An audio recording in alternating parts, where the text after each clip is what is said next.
There are moments in your life when the ground shifts beneath your feet so subtly that you almost miss it. And then there are moments when the shift is so undeniable, so profound, that every cell in your body knows something irreversible is happening. This is one of those moments.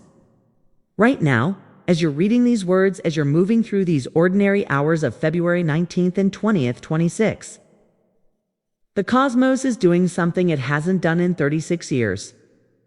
And whether you've been tracking the astrology or not, whether you know the names of the planets or the meanings of the signs, your body knows.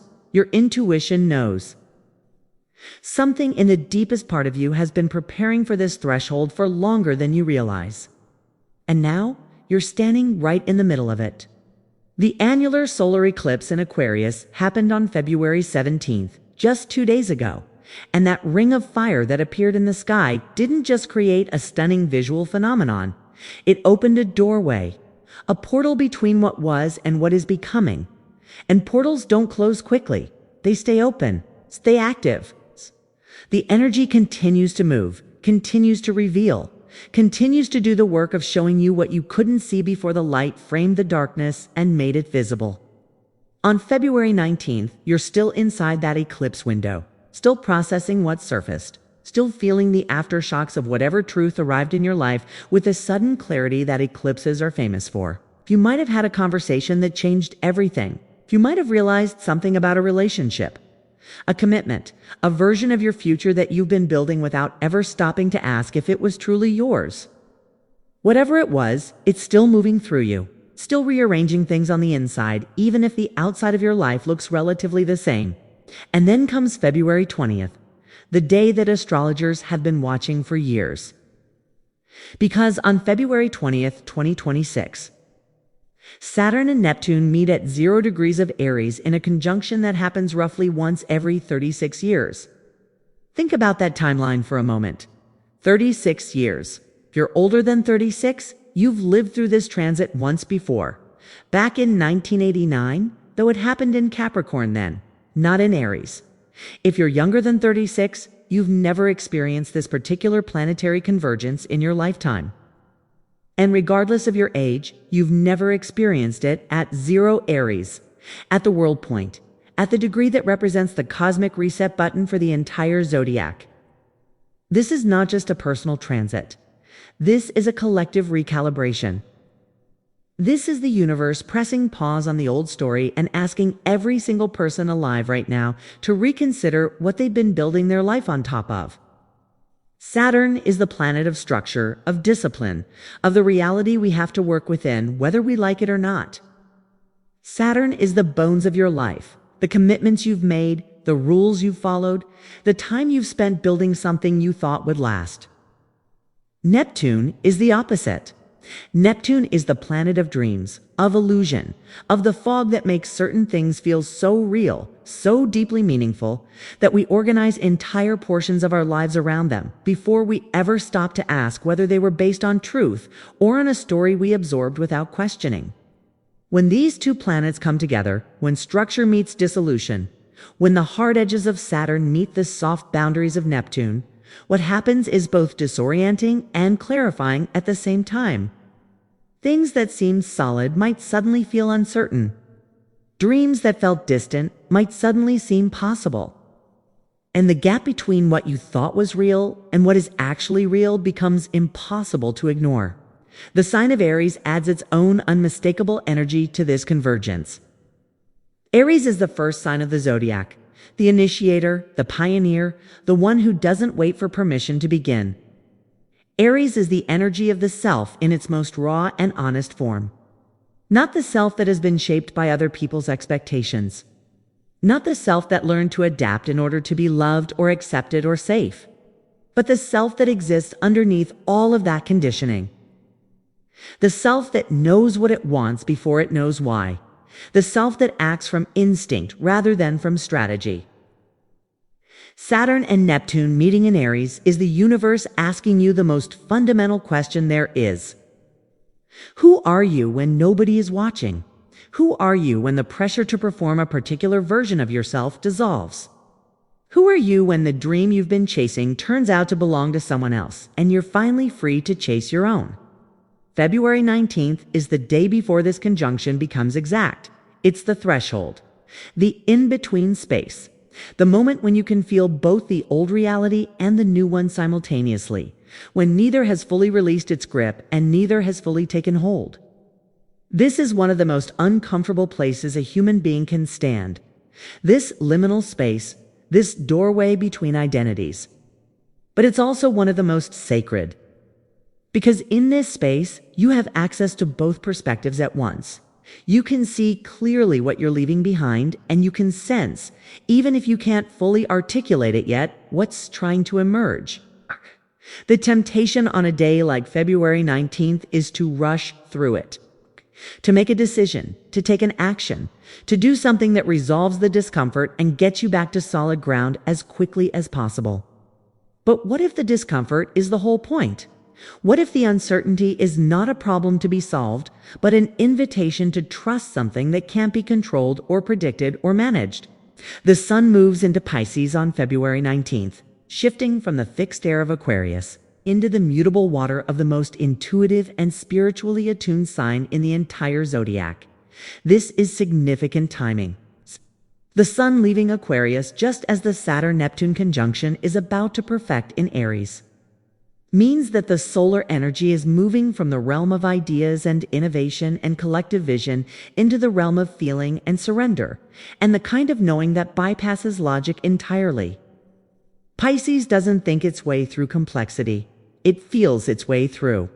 It moves like water, finding the path of least resistance, trusting that the destination will become clear only after the journey has begun. And with the sun entering Pisces on the exact day before Saturn and Neptune meet, the message is unmistakable. You don't need to figure this out with your mind. You don't need a plan. You don't need certainty. You need to trust what you feel in your body, what you know in your gut, what your intuition is whispering, even when your rational mind is screaming that it doesn't make sense. Mercury is in Pisces and forming a supportive trine to Jupiter retrograde in Cancer. This is the aspect of inner wisdom rising to the surface. Mercury in Pisces means your thoughts are not moving in straight lines right now. They're moving in spirals and curves and impressions that arrive as feelings before they arrive as language. You might know something is true without being able to explain why. You might have a sense about a person or a situation that contradicts all the logical evidence but feels more real than anything you could prove. That's Mercury in Pisces doing exactly what it's supposed to do, which is to give you access to intelligence that lives beneath the surface of conscious thought. And Jupiter retrograde in Cancer, the planet of expansion moving backward through the sign of home and emotional belonging, is pulling wisdom up from your history, from the experiences you've already lived through, from the moments when you chose safety over authenticity or adapted yourself to fit into spaces that were never meant for you. That wisdom is available to you right now. It's rising, it's surfacing. And the trine between Mercury and Jupiter means it's arriving gently, without force, waiting for you to notice it and receive it when you're ready. Venus is also in Pisces, and it's approaching an exact conjunction with Saturn, which means love and relationships are being asked to prove themselves real in ways that might feel uncomfortable, but are ultimately necessary. Venus conjunct Saturn in Pisces is not the romantic fairy tale version of love. It's the mature version, the version that shows up consistently even when the initial excitement has faded. The version that stays present when presence costs something. If you're in a relationship right now, February 19th and 20th might bring a moment of truth about whether the connection is built on something solid or whether it's been sustained by hope and projection and the fear of being alone. And if you're not in a relationship, Venus conjunct Saturn might bring a clarity about what you're actually looking for, about what you need from partnership that you've been compromising on because you didn't think you were allowed to ask for it. Pisces softens everything it touches, so even if this Venus-Saturn conjunction brings difficult realizations, it brings them with compassion. It brings them with the understanding that sometimes the most loving thing you can do is admit when something isn't working and release it with grace rather than holding on out of obligation. Mars is still in Aquarius, still carrying the charge of the eclipse. It was conjunct on the 17th. Mars in Aquarius wants to act, wants to move, wants to do something decisive with all this energy that's been building. And on February 19th and 20th, that impulse to act is real and valid, and also something to work with consciously. The information that the eclipse delivered, the truth that surfaced, the realization that arrived, that's the compass. That's what should be guiding where this Mars energy goes. Action without awareness is just reaction. But action that comes from clarity, from the solid ground of knowing what you actually want and need, that kind of action creates change that lasts. So if you feel the urge to make a big move this week, to end something, to start something, to say the thing you've been holding back, pause just long enough to make sure the move is coming from the truth the eclipse showed you rather than from the discomfort of standing in uncertainty. Pluto is sitting quietly in early Aquarius throughout all of this, doing the slow, irreversible work that Pluto always does. Pluto doesn't announce itself. It doesn't need to. It simply transforms things so completely that by the time you notice what's happened, there's no going back. With Pluto in Aquarius for this long transit, the collective structures that define how we connect, how we organize, how we build communities and share resources are all being fundamentally restructured. And on a personal level, whatever house Aquarius occupies in your chart is undergoing a metamorphosis that will take years to fully complete, but is already well underway. February 19th and 20th. With the eclipse still active and the Saturn-Neptune conjunction perfecting, are days when you can feel Pluto's work more acutely than usual. Something about the way you relate to the collective, to your community, to your vision for the future is changing at a level so deep that you might not be able to name it yet, but you can absolutely feel it. Now let me speak directly to where this energy is landing for you based on your sign, because these 2 days are not going to feel the same for everyone.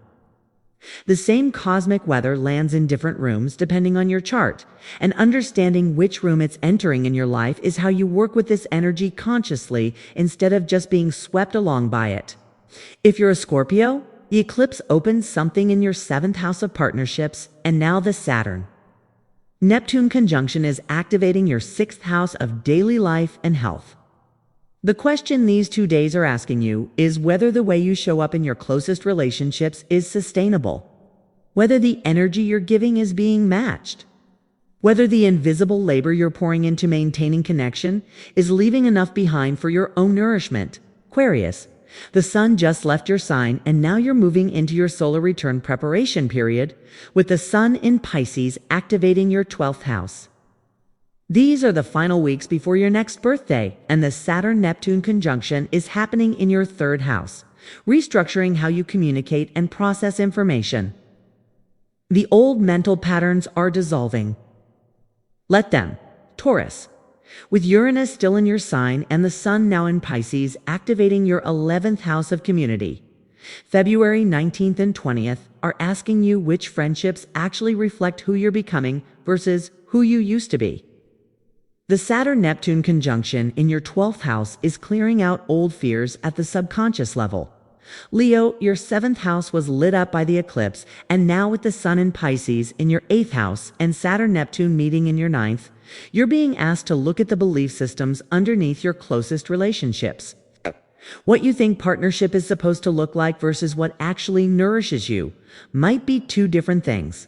Virgo, the sun entering your opposite sign of Pisces, puts relationships front and center, while the Saturn-Neptune conjunction in your 8th house asks hard questions about shared resources and emotional intimacy. Cancer, the sun in Pisces, activates your 9th house, while Saturn-Neptune in your 10th restructures your entire approach to career and public life. What you're here to build in the world is being redefined from the ground up. Gemini, with the sun in Pisces in your 10th house and Saturn-Neptune in your 11th, your professional life and your community are both undergoing significant shifts. The people you surround yourself with are either supporting your evolution or holding you in an old version of yourself. Sagittarius, the Sun in Pisces in your fourth house brings the focus to home and foundations, while Saturn-Neptune in your fifth is asking you to get honest about your creative and romantic life. Which parts are genuinely alive, and which are you maintaining out of habit? Libra, the Sun in Pisces activates your sixth house of daily routines, while Saturn-Neptune in your seventh is doing deep work on your understanding of partnership. Capricorn, Pisces Sun in your third house brings important conversations, while Saturn-Neptune in your fourth is dissolving and rebuilding your emotional foundation. What you thought was solid ground might be shifting, and that's not a crisis. It's a recalibration. Pisces, happy solar return season. The Sun is coming home to your sign just as Saturn and Neptune are meeting in your second house, restructuring your entire relationship with your worth, your resources, and what you believe you deserve. This is your year to build a new foundation for receiving. And Aries, the Saturn-Neptune conjunction is happening in your first house, directly on your identity, your sense of self, your understanding of who you are and who you're allowed to be. February 20th is one of the most significant days of your life. The person you've been is making space for the person you're becoming. Stand in that threshold with courage. It's yours. What's happening on February 19th and 20th, 2026 is not a disruption, it's a revelation. It's the universe showing you what's been true all along but hidden beneath layers of adaptation and conditioning and the stories you absorbed about who you were supposed to be. The eclipse cracked those layers open. The Saturn-Neptune conjunction is dissolving them completely. And what's left, what's emerging in the space they occupied, is you. The real you. The one who doesn't need permission. The one who doesn't need certainty. The one who is willing to walk through the fog, trusting that the path will appear with each step forward. These 2 days are asking you to be that person, not someday, not when everything is clear, right now, in the middle of the uncertainty, in the threshold between what was and what's becoming. Because that's where transformation actually happens, not after the journey, during it.